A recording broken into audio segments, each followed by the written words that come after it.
Distinguished participants, ladies and gentlemen, at UNIDO we work on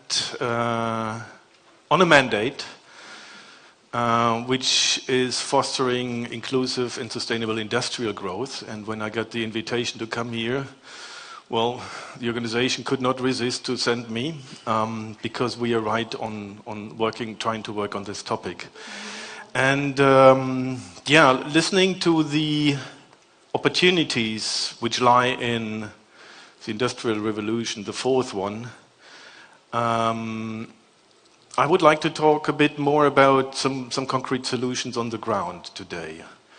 And that comes from the work that UNIDO is doing in many developing countries. And of course, we talk now about developing countries in the ASEM context.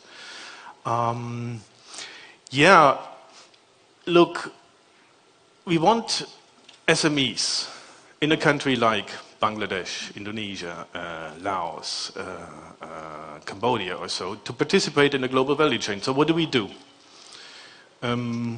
We would, send a delegation of Korean, Chinese, German investors to Cambodia, and then they meet, and that would be good enough. Or we have a kind of a Chinese company which establishes a local branch in the same country.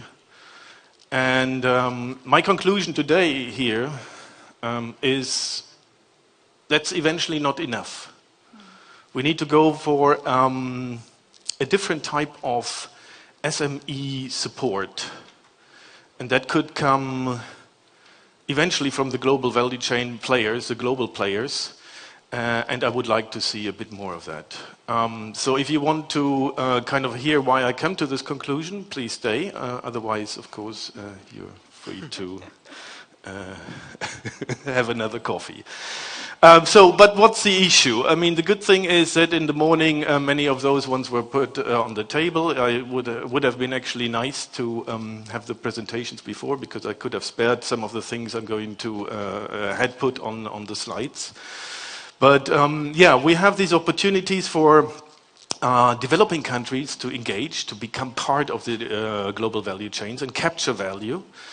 And this is also because we have an increasing segmentation of the value chain. So different people from different countries, different SMEs can actually be part of this. They don't need to be part of the whole thing, and we see that actually in global trade there is more and more intermediate goods traded. However, many businesses from less developed countries find it extremely difficult to get into there because there's barriers of entries. And if they actually participate, it's not always a win situation for them, because sometimes the profit margins they're going to get are so low that you ask yourself, well, is that really, really good? If there is another T-shirt being produced for $50 in Bangladesh, who is benefiting from it? Because it's actually sold for $15 in the global markets. Where is this kind of value addition coming from, and how much is actually left to those ones in the developing countries? So at the end, the full integration of developing country SMEs is eventually not really going to happen, because not all are going to make the race. And the question is if there is anything that we can do that more people will actually make the race. And then the question is for what's the benefit for the different players along the value chain.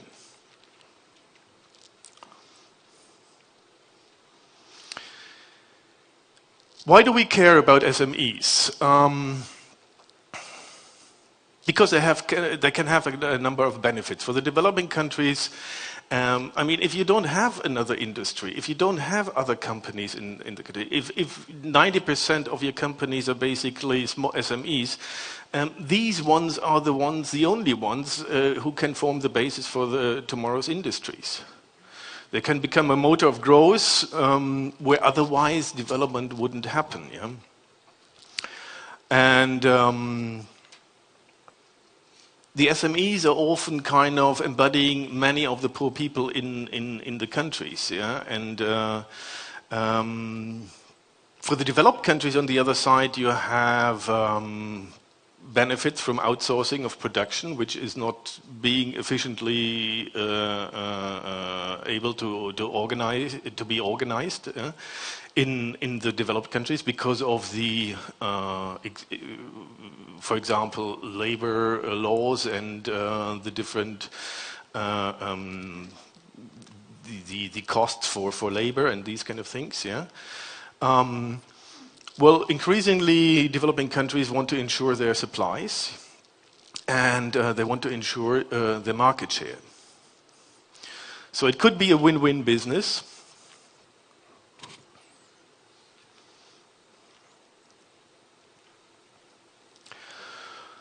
What's new in global value chains? I mean, the topic is on the agenda for the last 20 years. Yeah, we have seen the kind of discussions on it, where it is unfair, where it is an opportunity. And we would like to see more of this integration, yeah, of course, but it's not so easy. We see that there is an increasing importance of processing and value addition segments in the value chain. We see that there is, for example, agriculture commodities having an increasing value. I'm coming from the agro development department, so this is a bit what we are also particularly dealing with. We also see that outside a value chain context, or the newer concept is basically the market system context, it's very difficult to foster development. And we see that there is increasingly partnerships with lead companies in global value chains through which this is kind of unfolding. We see, yeah, a funny environment lately with a reversed trade liberalization. But if you actually say it's trade liberalization on final goods or basic commodities that is going back, what is happening with the intermediate products? It's actually even an opportunity for the intermediate products. We see, for example, the appearance of China, not only China and others, yeah, as investors in joint ventures in developing countries. We see a push for special economic zones as a vehicle, yeah, for global value chain development. And we see all these new technologies that Bert in the morning was informing us about, yeah. But my point here is also, at the end, what ICT does was, what the blockchain does, what artificial intelligence does. At the end, it has also to be getting into some productive activity. It's still, at the end, it's kind of improving manufacturing. It's improving the way we produce goods and services. Yeah, and it's important to understand that this is an opportunity, but at the end, there is something to produce. And we see an increasing importance of the social development goals. I'm from the UN, and we're actually happy that this discussion is ongoing and it's vibrant, and it actually informs us in many ways.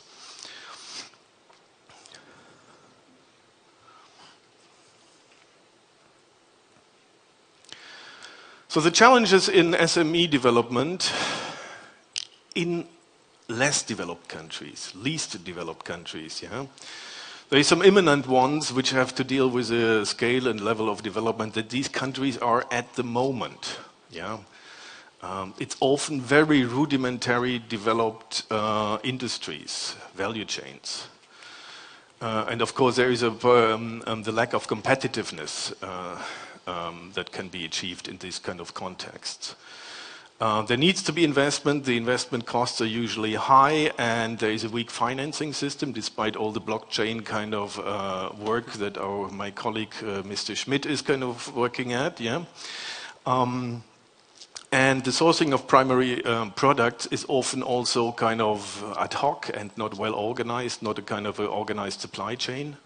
We have the lack of coordination of the actors in the value chain. Yeah, the platforms of stakeholders in the value chains are not well developed. And then at the end, people need to target markets and be connected and linked to the global players.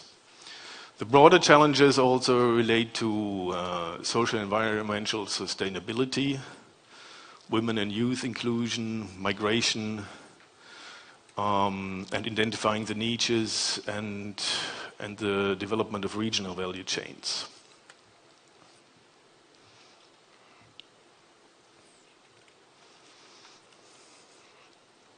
What's the solution? I'm advocating, as I said in the beginning, a new chapter for SME support, in which I would like to see creative and solid business model development, which is detecting where the real business value capture lies. Yeah? And then when we kind of develop those business models, we need to see a hand-holding in business plan rollout.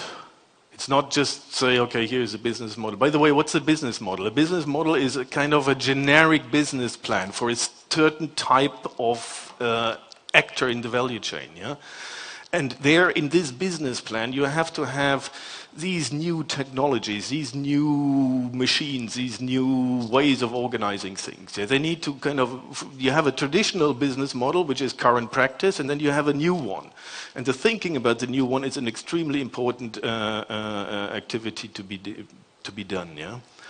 I would like to see less public incubation and saying, okay, the public sector is doing this. And I would like to see less false public-private partnerships, because there's a lot of talk about this, oh yeah, we're kind of doing a win-win, and you do this and we do that.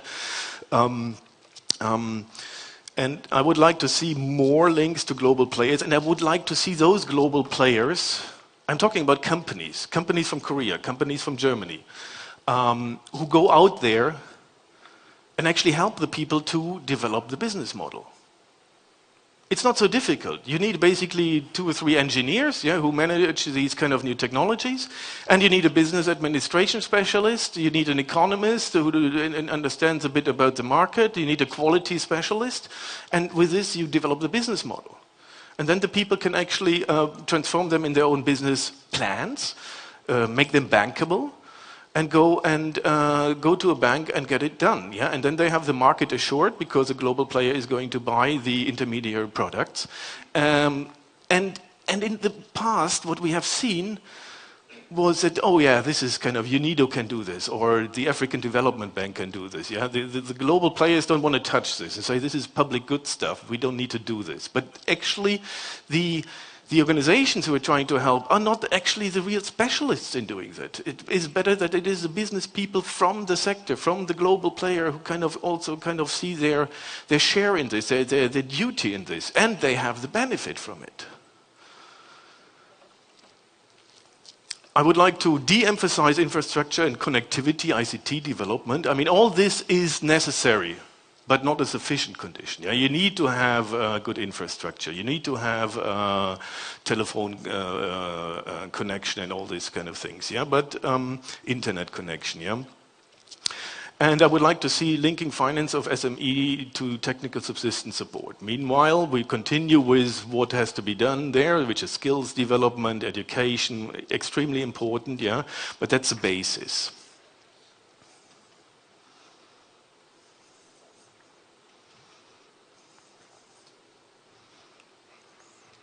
So here, I was talking about the business model. What we have here is basically an explanation, it's an example from the edible oil sector, yeah, where you have a segmentation of the value chain in primary production, in milling, in packaging, and in distribution. And we have been kind of doing work on the profit margins and the cost structure in all these segments. And you see actually at the end, I don't have a pointer, but the end of each of the section comes with the grower's net profit, with the oil press net profit, with the packaging net profit, and with the shop net profit. Yeah, this is the profit margins, and the rest are the costs. So this is let's take this as the current practice, and then you come with innovation, and then you will see that these kind of cost structures and the profit margins are going to change completely. And then you need to actually show that in each of these segments there is a fair enough profit share, for the actors in the value chain. Yeah. Let's go to a case. I had two cases, but then I saw it was just too much time, taking too much time. So I only have Bangladesh, where we work in the dairy value chain. This is actually UNIDO work. We have a situation where you have import of milk. They're not sufficient in milk production. You have about 40 million people, at least, being engaged in the sector. 40 million, yeah? It's everybody who has a cow, yeah, and gets the milk, small households. So lots of people. And you have the engagement of international dairy companies who want to come in, Land O'Lakes or Nestlé, or there's also a local one, Pran, and they want to do joint ventures. And the strategy is basically to introduce cold chain into the milk collection and processing, the upgrading of traditional dairy products. There is a product called sweet meat, which is made from curd. They put a lot of sugar, and everybody eats this. Yeah, this is instead of Snickers. This is what they eat. And I think it's even better than Snickers, but I'm sorry if some representative from Mars Foods is here. But that is where, at the moment, 80% of the milk goes, because it's actually not cooled and it's not used in a different way. Yeah? And we need to see an improving in dairy farming, a higher productivity rates, yeah, extremely important. And we need to develop the byproduct sector, which is meat and leather.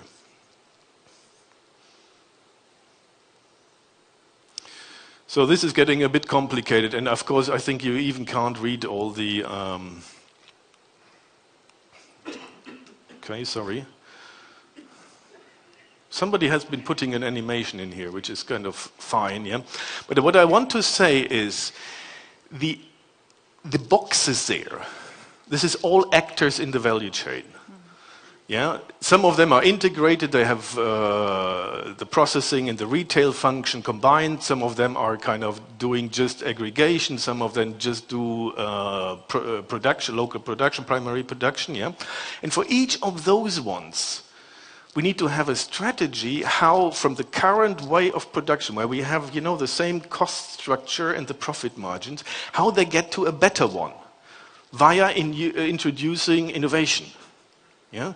And we actually have been doing it for the whole value chain and have been identifying via this strategies for the development of the value chain. I will not go into the details, yeah, but you see here, for each of those types of actors, we have a strategy. Yeah?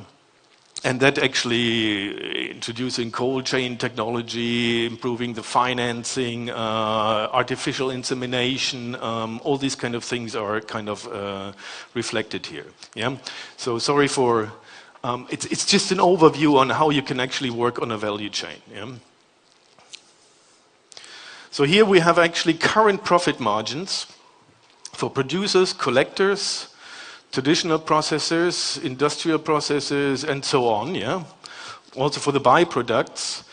And on the right-hand side, we have kind of estimating the costs for 1 liter of milk. And you see them accumulated, and then you also see what kind of profit margins they have. It's actually the farmer gross profit, and the second row is actually not the gross profit, but it's kind of, you need to take the 39 minus the 25, and then you have kind of what they do, what their profit margin is at the moment. So how to put together and roll out the business models, and I was actually preempting this already a bit. We need to study the market, we need to understand the position of existing businesses in the value chain. You need the experts. You need to introduce new and improved sustainable technologies. Yeah? This is also where the idea of environment comes in. Yeah? Cleaner production, energy efficiency, these kind of things. And develop the business cases and value propositions in trial and error process. Yeah, it is also not that you just like throw it out and it's theoretical and it wouldn't work. So you would need to work with some pilots. This is also where we, from the side of UNIDO and other kind of players, can help.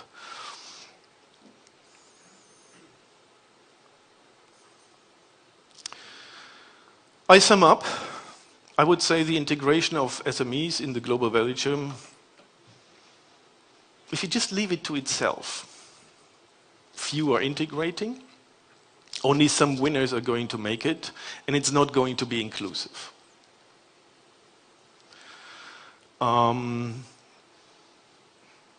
But, and this is where I say traditional enterprise development is actually not sufficient.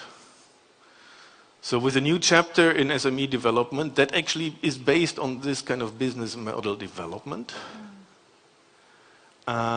We can do the extra mile to make development inclusive.